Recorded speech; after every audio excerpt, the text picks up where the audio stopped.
Shalom semuanya. Alkitab berkata, Yesus mati karena dosa-dosa kita. Dia dikuburkan, tetapi pada hari yang ketiga, dia dibangkitkan. Haleluya! Setelah Tuhan Yesus bangkit, selama 40 hari, Tuhan Yesus menampakkan diri kepada lebih dari 500 murid-muridnya untuk membuktikan bahwa dia hidup.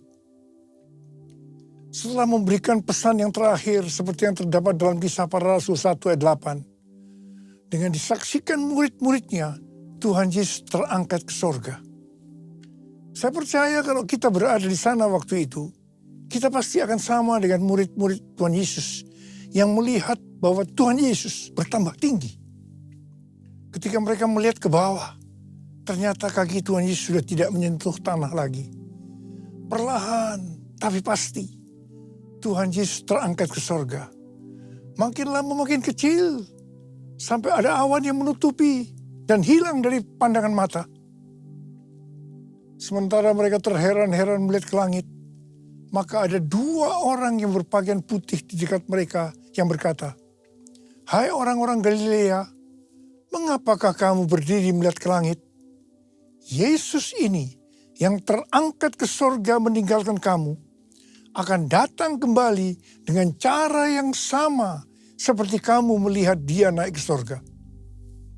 Dari ayat ini, saya percaya kalau yang melihat Tuhan Yesus naik ke sorga adalah murid-muridnya Tuhan Yesus, maka yang akan melihat Tuhan Yesus turun dari sorga adalah murid-murid Tuhan Yesus. Katakan amin.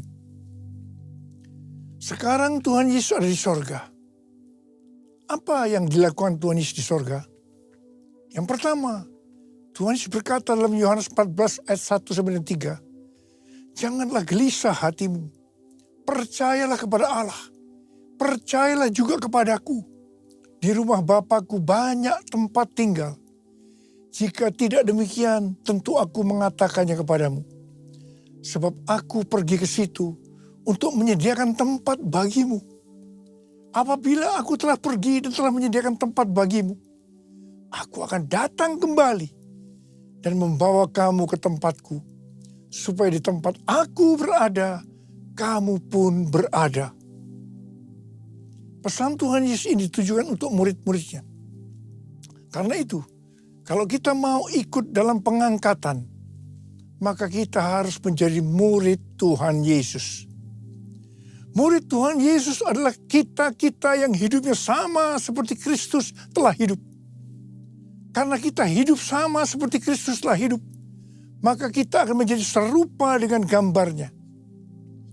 Roma 8 ayat 29 berkata, "Sebab semua orang yang dipilihnya dari semula, mereka juga ditentukannya dari semula untuk menjadi serupa dengan gambar anaknya, supaya ia, anaknya itu, menjadi yang sulung di antara banyak saudara."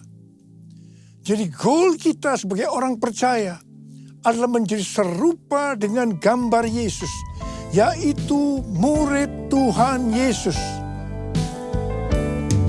Menjadi seperti Kau Yesus, menjadi seperti Kau Yesus, menjadi sempurna dalam seluruh hidupku, dalam seluruh hidupku. Hal kedua yang dilakukan oleh Tuhan Yesus di sorga adalah sesuai dengan Ibrani 7 ayat 25 yang berkata, "Karena itu, Ia sanggup juga menyelamatkan dengan sempurna semua orang yang melalui Dia datang kepada Allah. Sebab Ia hidup senantiasa untuk menjadi pengantara mereka." Tuhan Yesus di sorga menjadi pengantara kita. Artinya, sebagai pendoa syafaat bagi kita, supaya kita selamat secara sempurna. Kalau kita berbicara tentang keselamatan, maka ada 3 hal yang harus diperhatikan. Yang pertama, bisa kehilangan keselamatan. Yang kedua, hampir-hampir tidak diselamatkan. Yang ketiga, selamat dengan sempurna. Hal yang pertama, orang yang sudah percaya bisa kehilangan keselamatan. Matius 7 ayat 21 sampai 23 berkata, bukan setiap orang yang berseru kepadaku, Tuhan, Tuhan, akan masuk ke dalam kerajaan sorga, melainkan orang yang melakukan kehendak Bapakku yang di sorga. Pada hari terakhir, banyak orang akan berseru kepadaku, Tuhan, Tuhan, bukankah kami bernubuat demi namamu, dan mengusir setan demi namamu, dan mengadakan banyak mujizat demi namamu juga? Pada waktu itulah aku akan berterus terang kepada mereka dan berkata, aku tidak pernah mengenal kamu. Enyahlah dari hadapanku, hai kamu yang melanggar perintah Allah. Ini merupakan peringatan bagi hamba-hamba Tuhan yang sedang dipakai oleh Tuhan. Agar pelayanan yang diberikan oleh Tuhan semata-mata hanya untuk menyatakan kemuliaannya. Bukan untuk kemuliaan diri sendiri. Bukan untuk mencari keuntungan pribadi. Bukan untuk popularitas di mana bisa mengakibatkan hilangnya keselamatan. Contoh seorang murid yang kehilangan keselamatannya adalah Yudas. Yudas mengikut Yesus begitu lama. Bahkan dicatat dalam Lukas 9 ayat 1 sampai dengan 6. Ia bersama murid-muridnya yang lain pernah melakukan berbagai mujizat dan pelayanan kesembuhan. Namun ia akhirnya memilih meninggalkan Tuhan. Maka hilanglah keselamatannya. Hal yang kedua, mengenai hampir-hampir tidak diselamatkan. 1 Korintus 3 ayat 10 sampai dengan 15 berkata, bahwa kita membangun hidup kita ini dengan dasar Yesus Kristus. Pertanyaannya, bahan apa yang kita gunakan untuk membangun kehidupan kita ini?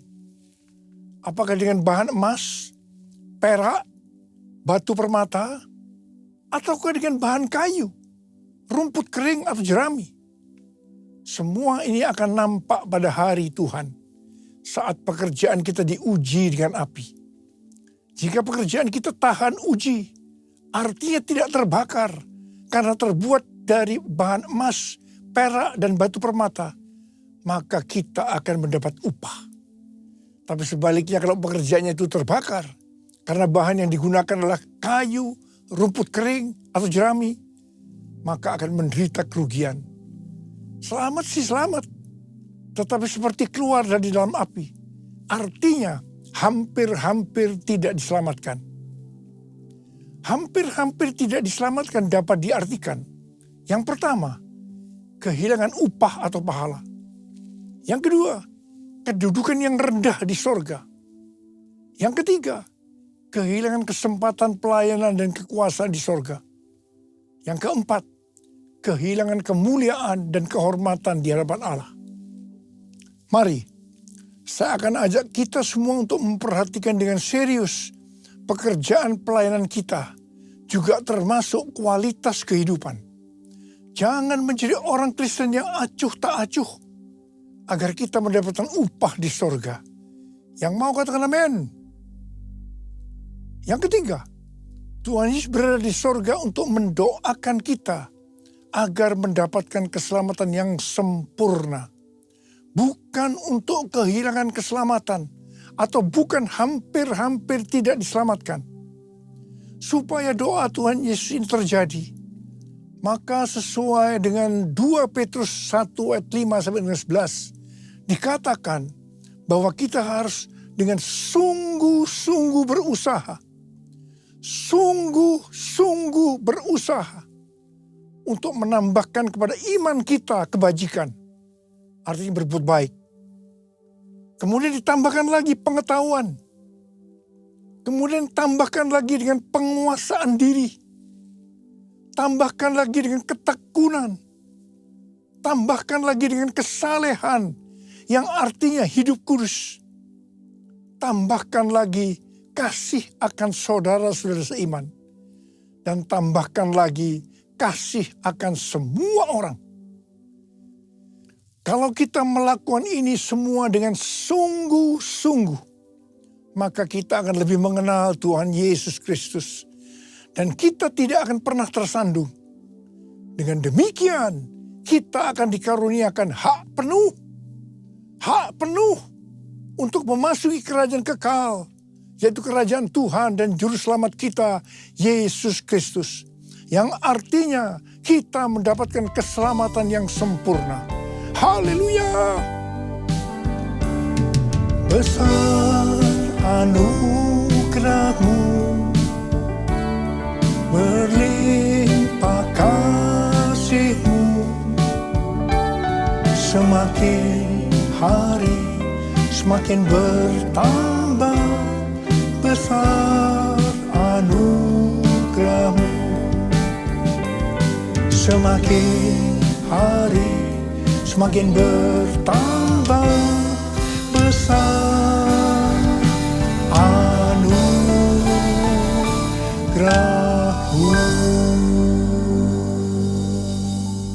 Hal ketiga yang dilakukan oleh Tuhan Yesus di sorga adalah mencurahkan Roh Kudus.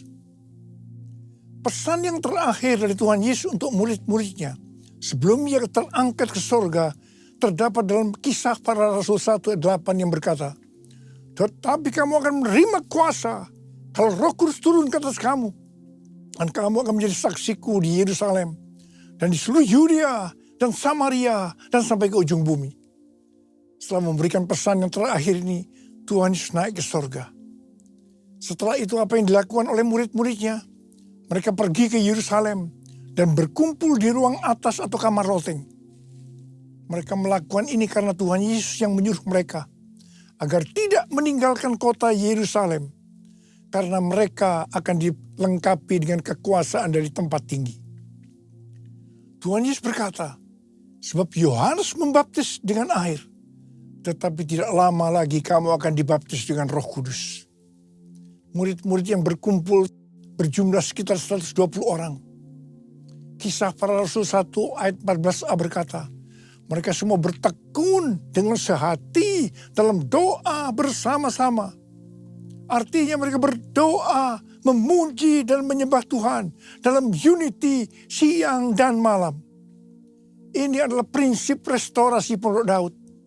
Ini adalah prinsip menara doa. Pada hari raya Pentakosta, jadi 10 hari setelah mereka berkumpul itu, tiba-tiba turunlah dari langit suatu bunyi seperti tiupan angin yang keras yang memenuhi seluruh rumah di mana mereka duduk. Dan tampaklah kepada mereka lidah-lidah seperti nyala api yang bertebaran dan hinggap pada mereka masing-masing. Maka penuhlah mereka dengan Roh Kudus. Lalu mereka mulai berkata-kata dalam bahasa-bahasa lain seperti yang diberikan oleh Roh itu kepada mereka untuk mengatakannya. Itu adalah bahasa roh. Orang yang dibaptis dengan Roh Kudus atau dipenuhi Roh Kudus, tanda awalnya adalah berbahasa roh. Setelah itu murid-murid Tuhan Yesus dipakai secara luar biasa untuk melakukan amanat agung.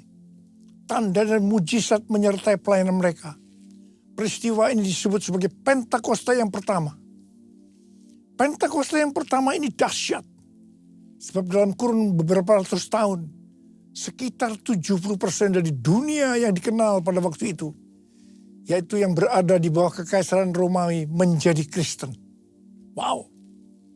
Pertanyaannya, apakah amanat agung sudah selesai? Jawabannya, belum. Karena itu pada tahun 1906, kembali Roh Kudus dicurahkan di Azusa Street yang disebut dengan Pentakosta yang kedua. Ciri-ciri yang menonjol dalam Pentakosta kedua ini adalah penekanan dalam hal berbahasa roh dan pelayanan mujizat dan kesembuhan. Meskipun seluruh karunia roh juga dicurahkan dengan limpahnya. Pentakosta kedua ini dahsyat. Mengapa? Karena melahirkan gerakan Pentakosta dan karismatik. Saat ini ada sekitar 700 juta orang yang diberdayakan oleh Roh Kudus. Pertanyaannya, apakah amanat agung sudah selesai? Jawabannya, belum. Karena itu hari-hari ini, pencurahan Roh Kudus yang jauh lebih dahsyat dibanding dengan Azusa Street sedang terjadi. Ini disebut sebagai Pentakosta yang ketiga. Seperti yang terjadi pada Pentakosta yang pertama dan Pentakosta yang kedua. Maka berbahasa roh dan pelayanan kesembuhan juga terlihat begitu intens. Saya percaya dengan Pentakosta ketiga ini, amanat agung Tuhan Yesus akan selesai. Dan Tuhan Yesus akan datang kembali. Haleluya. Rasul Paulus dalam 1 Korintus 14 ayat 5a berkata, aku suka supaya kamu semua berkata-kata dengan bahasa roh. Selain itu dalam 1 Korintus 14 ayat 18, Rasul Paulus juga berkata, aku mengucap syukur kepada Allah bahwa aku berkata-kata dalam bahasa roh lebih daripada kamu semua. Saya sangat mengaminkan apa yang dikatakan oleh Rasul Paulus ini.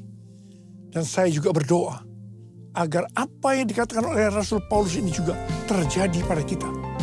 Yang percaya katakan amin. Ku buka hati untuk roh-Mu Tuhan. Ku buka hati menyembah-Mu Yesus. Jamahlah kami, penuhi kami dengan kuasa Allah Maha Tinggi.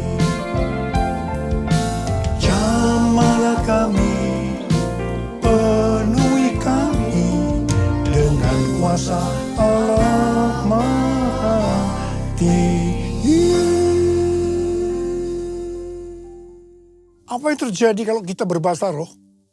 Yang pertama, kita akan lebih berani bersaksi tentang Yesus. Kita ingat Petrus, di mana sebelum dia dibaptis Roh Kudus dengan tanda awal berbahasa roh, dia pernah menyangkal Yesus sebanyak 3 kali sebelum ayam berkokok. Setelah dibaptis Roh Kudus dan berbahasa roh, dia berani bersaksi tentang Tuhan Yesus, tidak peduli disesah dan dipenjara. Yang kedua, kalau kita berbahasa roh, maka sesuai dengan 1 Korintus 14 ayat 4a dikatakan, siapa yang berkata-kata dalam bahasa roh, ia membangun dirinya sendiri. Yang artinya kalau kita berbahasa roh, kita akan membangun iman kita. Yang ketiga, kalau kita berbahasa roh, kita akan lebih merasakan hadiratnya. Dan lebih intim dengan dia. Karena ketika berbahasa roh, kita berkata-kata kepada Allah, bukan kepada manusia. Yang keempat, kalau kita berbahasa roh, kita akan berdoa lebih lama lagi.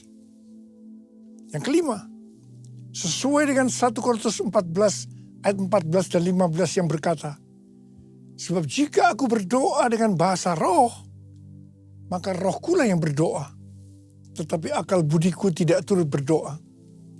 Jadi, apakah yang harus kubuat? Aku akan berdoa dengan rohku, tetapi aku akan berdoa juga dengan akal budiku. Aku akan menyanyi dan memuji dengan rohku, tetapi aku akan menyanyi dan memuji juga dengan akal budiku. Jadi, kalau kita mengendaki agar roh kita berdoa, menyanyi dan memuji, maka kita harus berbahasa roh. Sedangkan kalau dengan akal budi atau jiwa, maka kita harus menggunakan bahasa yang kita mengerti. Mari, bagi yang mau melakukan, katakan bersama saya, amin. Bahasa roh atau bahasa lidah dalam Alkitab dituliskan di 1 Korintus 14, Kisah Para Rasul 2, Kisah Para Rasul 10, dan Kisah Para Rasul 19. Kesimpulannya sebagai berikut. Yang pertama, bahasa roh atau bahasa lidah dalam bahasa Greka atau Yunani disebutkan dengan glosa. Ada 3 macam bahasa roh atau bahasa lidah, yaitu yang pertama, bahasa roh yang harus diterjemahkan atau ditafsirkan. Yang kedua, bahasa roh yang tidak perlu diterjemahkan atau ditafsirkan, karena memang hanya Allah yang mengerti artinya. Ini adalah penyembahan dalam roh. Dan yang ketiga, bahasa roh yang diterjemahkan oleh Allah sendiri. sehingga dimengerti oleh orang yang mendengarnya dalam bahasa yang dimengerti. Kesimpulan yang ketiga, bahasa roh atau bahasa lidah bisa diucapkan di mana saja. Artinya bisa di rumah, di kebaktian umum, di kebaktian doa, di kul, dan di mana saja kita berada. Kesimpulan yang keempat, Rasul Paulus dalam 1 Korintus 14 ayat 39 dan 40 berkata, "Karena itu saudara-saudaraku, usahakanlah dirimu untuk memperoleh karunia untuk bernubuat dan janganlah melarang orang-orang yang berkata-kata dengan bahasa roh. Tetapi segala sesuatu harus berlangsung dengan sopan dan teratur." Come Holy Spirit, fall in this place. I need more and more of you. Fill me again with the power of your Spirit. Lord, I'm crying out for more and more of you. Lord, I'm crying out for more and more of you. Memasuki tahun 2025, tahun yang penuh dengan ketidakpastian, tahun di mana bencana alam, peperangan, krisis ekonomi yang makin menghebat, tahun di mana keadaan akan menjadi semakin sukar. Tuhan memberikan tuntunannya. Yang pertama, sesuai dengan Mazmur 27 ayat 14, nantikanlah Tuhan, kuatkanlah dan teguhkanlah hatimu. Nantikanlah Tuhan.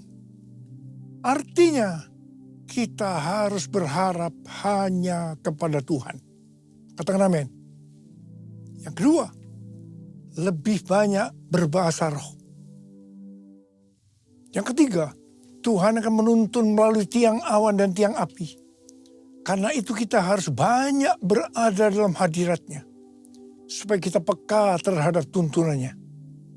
Ingat, memasuki tahun 2025 yang seperti ini, justru tema tahun 2025 adalah tahun penuaian. Saya berdoa agar pengurapan Tuhan turun ke atas kita sekarang ini.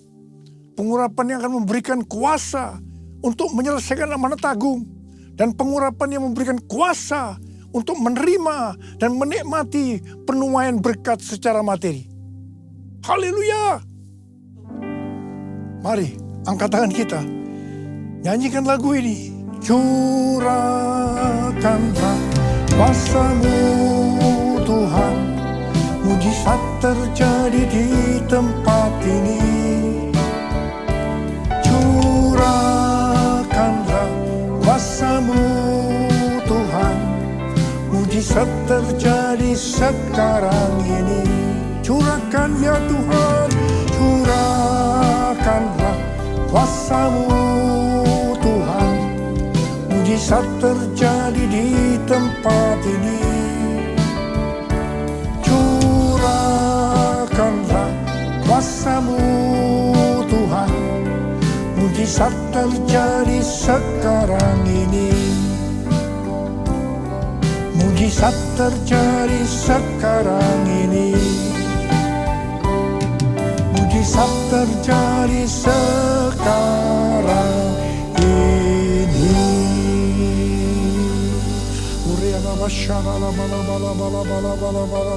Berbahasa roh.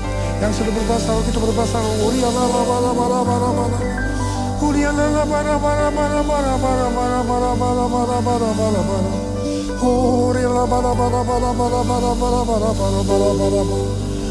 Curahkan Tuhan, curahkan kuasa, kuasa, kuasa itu ya Tuhan, kuasa. Terima kuasa, terima kuasa, terima. Dalam nama Yesus, dalam nama Yesus, haleluya, haleluya, amin.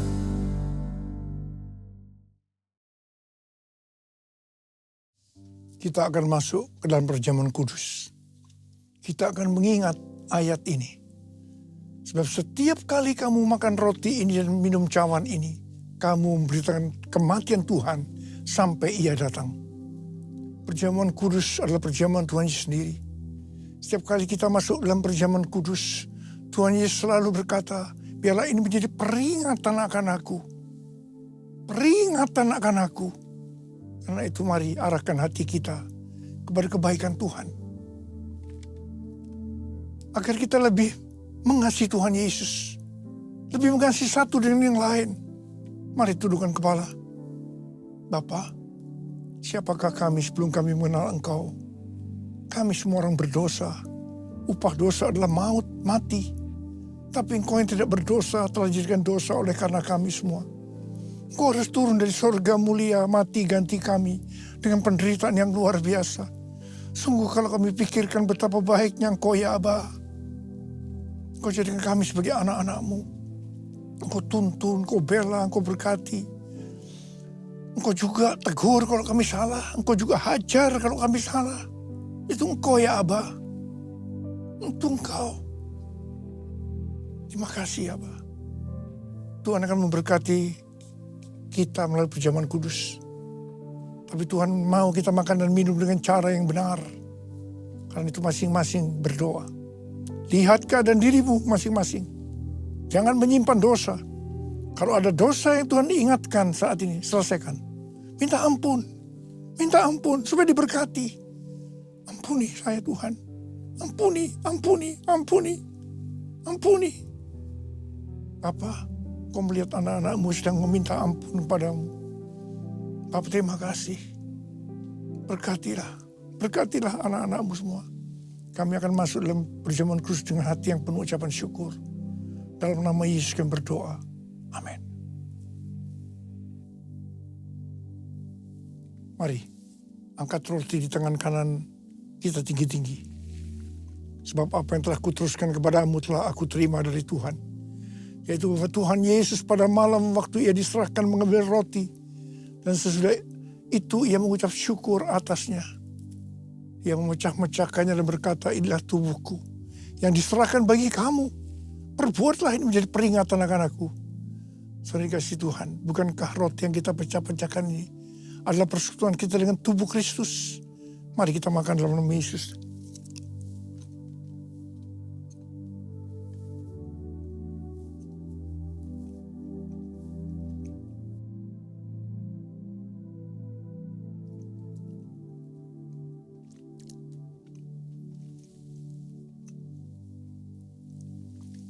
Angkat cawan di tangan kanan kita tinggi-tinggi.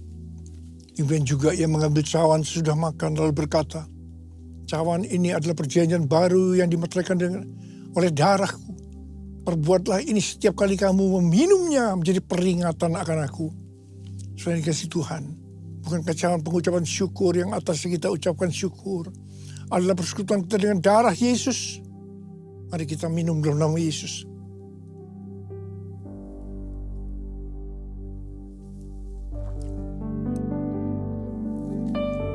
Ucapkan syukur dan terima kasih dengan suara. Jangan diam. Oh Yesus.